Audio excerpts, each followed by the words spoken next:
pornography was kind of the bedrock for me because it's where I could find that acceptance. I could Mm. find that control in my life. Mhm. I could feel like, oh, I'm being empowered in some way, especially when you're kind of all over the place with your faith journey.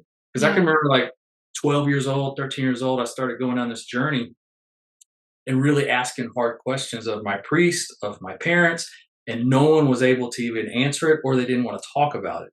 So Yeah. therefore, that makes you feel kind of weird and like, oh, I must be asking questions, or maybe this is all a farce and this isn't real. Like, Yeah. why am I playing this game? Yes. Then you go down the road of like, well, why am I alive? What's the Yep. purpose of all this? And so for me, I remember we got a computer called a gateway computer. Nobody knows what that is. Probably you have to be over 40 years old to know what that is. The name is fitting, though. Yeah, the name is very fit. Yes. This is back when you financed computers for 5 years. So Okay. so we got a gateway computer, and I remember discovering pornography on this computer with dial-up Mm. in the middle of the country, and that's where I learned how to start becoming super secretive and start building a dual life, basically. Because I Wow. learned it from like, oh, I can hide files, I can do this, I can create things. My parents don't even understand what I'm doing at this point. Uh, Yeah. then my parents had the full blown HBO, Cinemax, all these things like this. So therefore, I had all that. Yeah. And I, you know, several years ago, whenever I started talking about this more publicly, I reminded my parents, especially my mom, like, hey, it's not your fault. Like, you just Mm. weren't aware of it. Like, the Yeah. awareness was not there for you. So therefore, it's not your fault that I went down this road. So, Yeah, yeah. Why do you think so you kinda mentioned a couple things that I think were great mhm, points was, like, watching pornography gave you a sense of maybe control or, yeah. like, what do you think were the biggest fulfillments, like, false fulfillments that you got from pornography? Yeah. So the false fulfillments is literally, I call it a, you have like reality. I was just Mhm. discussing this with someone on Monday.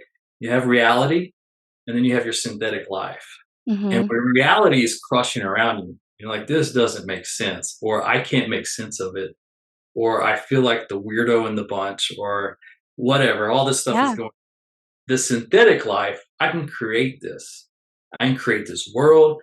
I can create all these people that like me, that want me. And so, therefore, like with pornography, it doesn't always start with like a sexual thing. It's more or Yeah. less feeling in your head like, oh, wait, this is something I'm really a part of. Mm. Are these people like they're, and quote unquote, the porn business has real people, real hurting people in it.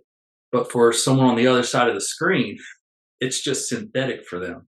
Wow, It's yeah. just nothing different than going and doing, an 8 ball of coke or something. It's the same thing.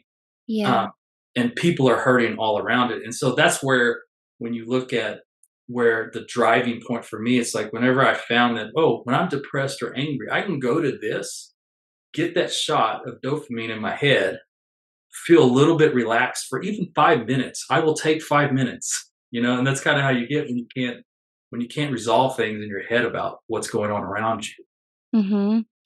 Yeah, and I'm kinda curious, like, what leads to somebody to pornography versus, sexual immorality of actually or promiscuity, I would say, of Yeah. sleeping with somebody. Do you think so going back to your childhood and growing up with, a bit of dysfunction and disorder, this can kind of, warp your ability to relate to other Mhm. people.